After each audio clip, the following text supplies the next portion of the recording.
The daily news. De Ligt edges closer to Juventus. Benfica receive a huge offer for Joao Felix. Crystal Palace is set to make some massive money. Mo Salah fires Egypt into the next round, and we've got a roundup of all the day's transfer rumours. That and more coming up in the next few minutes, as I am your host, Matt Froelich. You are the Onefootballers, and this is the Daily News. So first off, and to Matthijs De Ligt, who after a summer of speculation looks like he could finally be joining a club. That is Juventus. Apparently they're offering to make him one of the best players in the world, with a deal of around 300,000 euros per week basic that could rise to around 440k per week.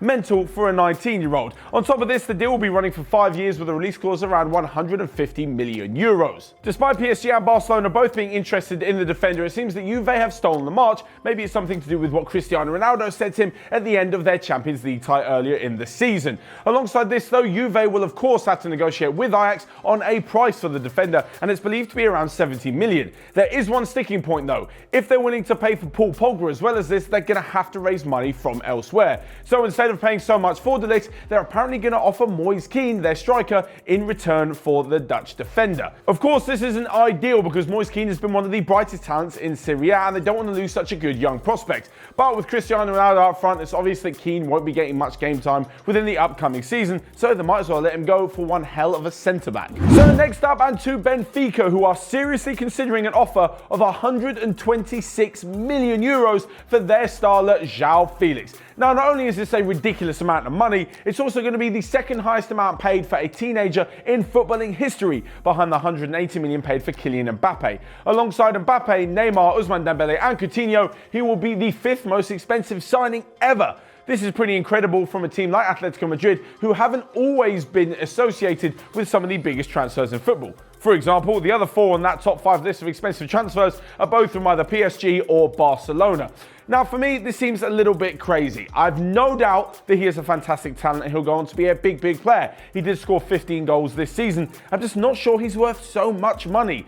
As to why he's going for 126 and not his agreed release clause of 120, well, that's because Atletico Madrid want to pay in installments, so obviously Benfica won't get all of the money at once. It's been a poor summer for Atletico Madrid as they've lost some big players. Diego Godin has said he'll be leaving at the end of his contract. Rodri is on the verge of joining Manchester City, and we all know that Antoine Griezmann wants to leave. So bringing in a big player for big money is just enough to get the fans back on the side of Diego Simeone and the rest of the club. And because we're talking of big money, of course the Premier League is going to be involved, and we're going to go to Crystal Palace, who with the sale of 2 players could earn some big dough. First off, Wan-Bissaka is going to be moving to Manchester United for around £50 million. That's because both clubs have agreed a deal, and he was sent north last night to complete a medical at Manchester United's training ground. The deal will see him also moved up to around £80,000 to £90,000 per week when he was on just 10k per week at Crystal Palace. I say just 10k because that's really little in footballing money. In regular people money, that's obviously a hell of a lot, but he was the lowest paid player in the Crystal Palace squad. This obviously means that Manchester United will have made their second signing of the summer alongside youngster Daniel James, but is a young right back and a young right midfielder really going to solve all of their problems? I don't quite see it so. However, with Crystal Palace, they have already eyed up a replacement that is in the form of Tottenham's Carl Walker-Peters. Apparently Spurs want 20 million for the 22-year-old. Alongside this though, there's also Wilfried Zaha, who could be leaving the club with Arsenal interested. There has been one stalling point though, and that is the fact that Arsenal can't really afford him with a lower transfer budget than Crystal Palace want. It said they want 80 million for the player who's currently with the Ivory Coast squad in the AFCON Cup of Nations, but Arsenal's failure to make it into the Champions League means that their budget stands between 50 to 60 million pounds. They're going to have to figure out something if they want to take Zaha on a permanent basis. He has said that he sees himself as a Champions League player. Obviously Arsenal aren't in it, but they're going to be close enough next season and definitely fighting for a top 4 spot.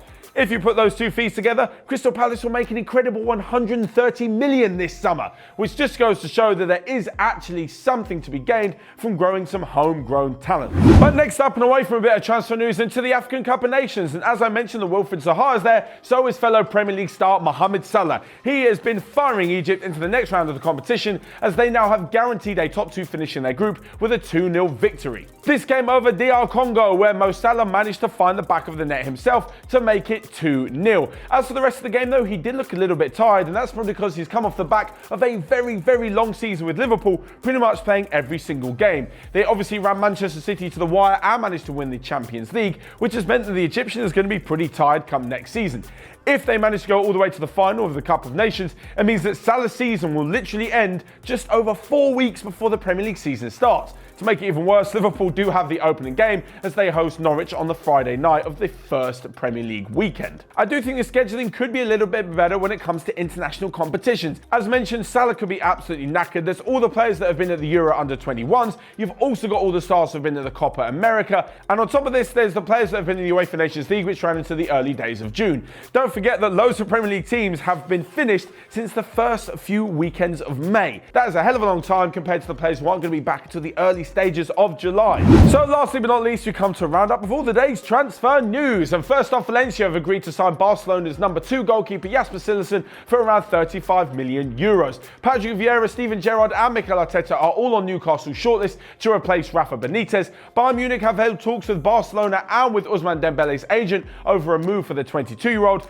And lastly but not least, PSG have open talks with AC Milan over a move for their goalkeeper Gigi Donnarumma. So do you think De Ligt will end up at Juventus and be a great signing for them? And what do you make of the huge offer for Benfica's Joao Felix? Let me know all of your thoughts in the comment section down below. Smash the like button whilst you're down there, and also hit the subscribe button if you guys are new around here. We've got loads more content coming up on Onefootball, some of which you can find here or here. So that's it from me for today, but until next time, I will see you guys later.